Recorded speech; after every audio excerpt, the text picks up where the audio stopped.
नमस्कार विद्यार्थी मित्रो, आमच्या YouTube channel science and education corridor यामध्ये आपल्या सर्वांचे स्वागत. बी.एड CET 2026 जी की संपन्न झालेली आहे, या संदर्भात आपल्या B.एड CET सेलने एक अपडेट दिलेली आहे, ती आपण या व्हिडिओमध्ये चेक करूया. तत्पूर्वी आपण जर आमच्या चॅनलवरती नवीन असाल तर कृपया चॅनलला सबस्क्राईब करा, तसेच व्हिडिओ आवडल्यास नक्कीच मित्रपरिवारामध्ये शेअर करा. यासाठी आपल्या गुगल क्रोमवरती cetcell.mahacet.org असं आपण गुगल क्रोममध्ये सर्च केल्यानंतर आपण त्या पेजपर्यंत पोहोचतो, जिथे आपल्याला CET सेलचा लोगो, CET सेलचं कोटेशन दिसतं. यावर आपण समजतो की आपण करेक्ट वेबसाईटवरती आलेलो आहोत. नंतर आपल्याला वरती स्क्रॉल करायचं आहे. स्क्रॉल केल्यानंतर CET एक्झामिनेशन पोर्टल 2026-27 याला आपल्याला क्लिक करायचं आहे. याला क्लिक करताच आपण पुढच्या पेजवरती जातो. तेथे आपण B.एड न्यू या टॅबला क्लिक करताच आपल्याला हे पेज ओपन झालेलं पाहायला मिळतं, जेथे परत CET सेलचा logo, quotation, state common entrance test cell Maharashtra state हे आपल्याला पाहायला मिळतं. तसेच 29 एप्रिल 2026 रोजी नोटिफिकेशन आपल्याला हे पब्लिक झालेलं पाहायला मिळतं. तर CET सेलने अशा प्रकारे आपल्याला नोटीस आपल्या वेबसाईटवरती प्रदर्शित केलेली आहे, ज्यामध्ये आपल्याला ऑब्जेक्शन ट्रॅकर अवेलेबल होणार आहे. Objection tracker for courses under higher education for academic year 2026-27 हे आपल्याला पाहायला मिळतं.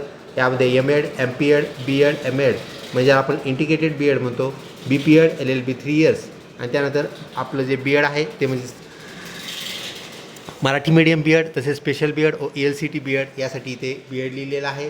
त्यानंतर आपल्याला इथे वेगवेगळे जे कोर्सेस आहेत, objection tracker will be made available to the candidates in their log in. आपल्या लॉग इनमध्ये आपल्याला आपला क्वेश्चन पेपर आणि त्यानंतर आपण दिलेले जे आन्सर्स आहेत त्या आन्सर्स आपल्याला पाहायला मिळणार आहेत लॉग इनमध्ये. त्यासाठी आपल्याला काही डेट्स दिलेले आहेत, तर त्या डेट्सला आपल्याला हे चेक करायचं आहे सर्वांना.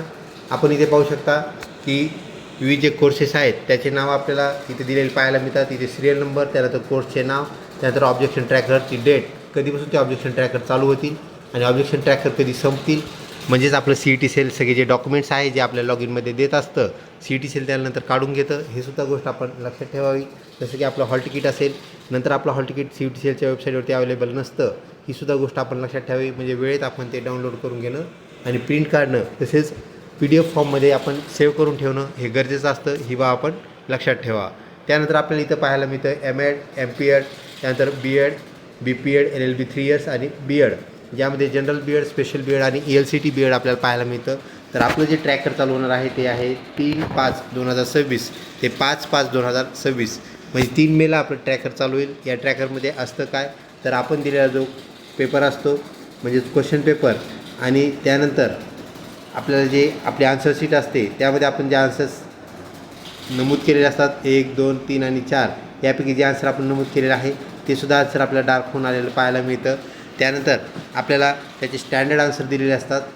तर ह्या प्रकारे आपल्याला काय करायचं आहे, आपले जे प्रश्न होते, जे उत्तर होते ते आपल्याला चेक करायचे आहेत, त्यालाच आपण म्हणत असतो ऑब्जेक्शन ट्रॅकर.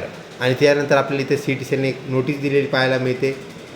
आपल्या ट्रॅकरच्या हिशोबाने ती अत्यंत महत्त्वाची नोटीस आहे. डिस्प्ले ऑफ क्वेश्चन पेपर रिस्पॉन्सेसचा अर्थ असतो आपली उत्तर तालिका. तुम्ही जे उत्तर दिले आहेत त्याला उत्तर तालिका म्हणतात. त्यानंतर given by the candidates and the correct answer की, त्यानंतर पुढे आन्सर कीसुद्धा आपल्याला करेक्ट दिलेली पाहायला मिळते. Will available to candidates in their log in as per the above schedule after the end of the date objection tracker will be closed for this course. तर आपल्यानंतर ते आपल्याला पूर्णपणे ते ऑब्जेक्शन ट्रॅकर निघून गेलेलं पाहायला मिळेल. आता आपल्याला परत एक महत्त्वाची सूचना आहे, त्यामध्ये if a candidate has objection against any question, तुम्हाला जर वाटलं एखादा प्रश्न आपल्या CET सेलने चुकीचा विचारलेला आहे किंवा त्याचं उत्तर जे आहे, ऑप्शन्स जे आहेत ते चुकीचे आहेत, तर तुम्ही नक्कीच आपल्या CET सेलला कळवू शकता. परंतु ते कळवण्यासाठी आपल्याला CET सेलला एक ऑनलाईन पेमेंट करावं लागतं, जे की आहे ₹1000, म्हणजे 1000 रुपये आपल्याला चुकीचा प्रश्न आहे हे सांगण्यासाठी आपल्याला तिथे भरावे लागतात.